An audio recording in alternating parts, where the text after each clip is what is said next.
ہم نے ہر دور میں تقدیس رسالت کے لیے وقت کی تند ہواؤں سے بغاوت کی ہے، چھوڑ کر سلسلہ اہل سیاست کا فسون، فقط نام محمد سے محبت کی ہے صلی اللہ علیہ وسلم۔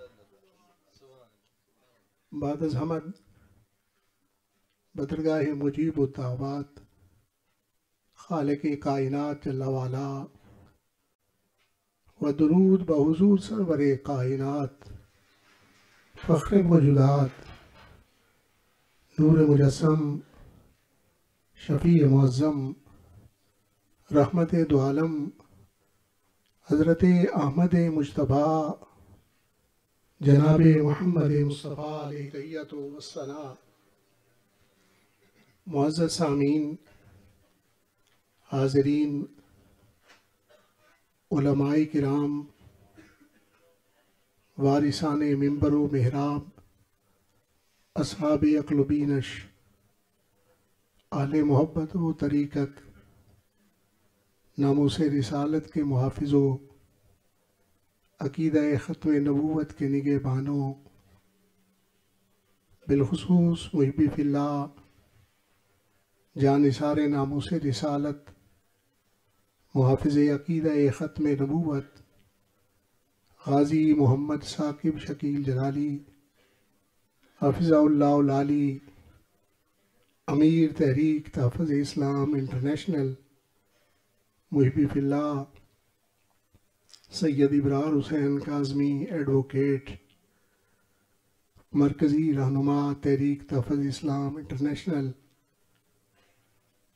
حضرت علامہ عبد الرحمن صاحب جلالی، صدر جماعت جلالیہ ضلع گجرات، محبی فی اللہ علامہ نذیر احمد نوری صاحب، مرکزی رہنما تحریک تحفظ اسلام انٹرنیشنل، عزیزم نیاز احمد نیازی صاحب، مرکزی رہنما تحریک تحفظ اسلام انٹرنیشنل، ماسٹر محمد احسان اللہ صاحب، رہنما تحریک تحفظ اسلام انٹرنیشنل، اور دیگر سٹیج پر جلوہ گر قابل قدر شخصیات، آج کی یہ تقریب تحریک تحفظ اسلام انٹرنیشنل کے پلیٹ فارم پر ناموس رسالت کانفرنس کے عنوان سے سجائی گئی۔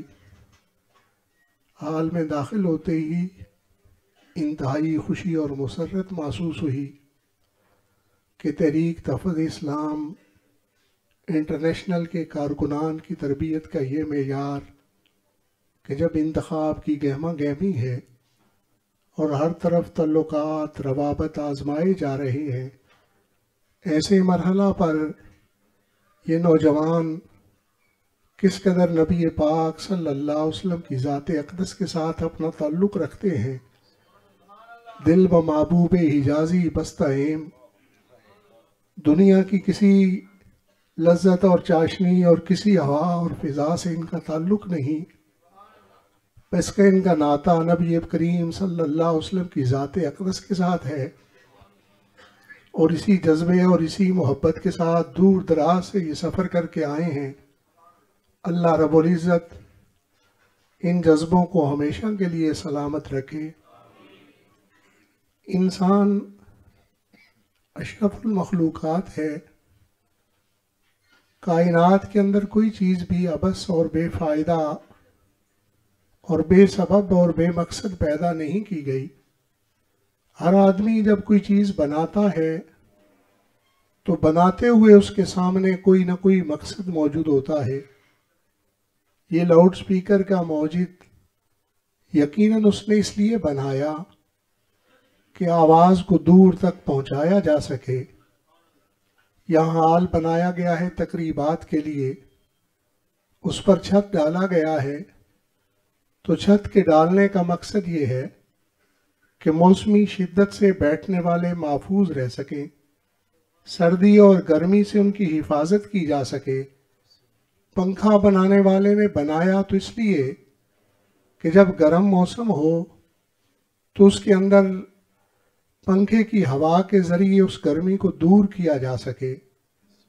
یقیناً ہر چیز کا کوئی نہ کوئی مقصد ہے، تو وہ تخلیقات جنہیں اللہ رب العزت نے بنایا ہے ان کا تو یقیناً کوئی مقصد ہوگا، اس لیے کہ فعل الحکیم لا یخلو عن الحکمہ، دانا کا کام حکمتوں سے خالی نہیں ہوتا، اور وہ ذات تو وہ ہے جہاں سے داناؤں کو دانائی نصیب ہوتی ہے، جہاں سے عقل مندوں کو عقل دیا جاتا ہے۔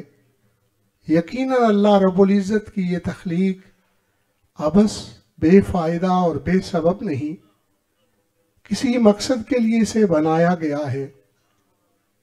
اور ان تخلیقات میں سے انسان جسے اشرف المخلوقات کا تاج پہنایا گیا، وہ یہ سمجھ بیٹھے کہ مجھے شہرت کے لیے بنایا گیا، مجھے عزت و توقیر کے حصول کے لیے بنایا گیا، مجھے مال و دولت ثروت کو جمع کرنے کے لیے بنایا گیا، مجھے بڑی گاڑی بڑا مکان بنانے کے لیے بنایا گیا۔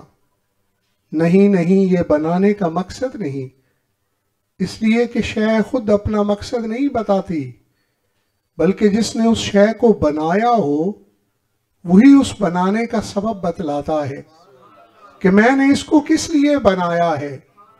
اور وہ اللہ رب العزت اپنے پاک کلام کے اندر ارشاد فرماتا ہے، وَمَا خَلَقْتُ الْجِنَّ وَالْإِنسَ إِلَّا لِيَعْبُدُونَ، نہیں میں نے پیدا کیا مگر جن و انس کو عبادت کے لیے۔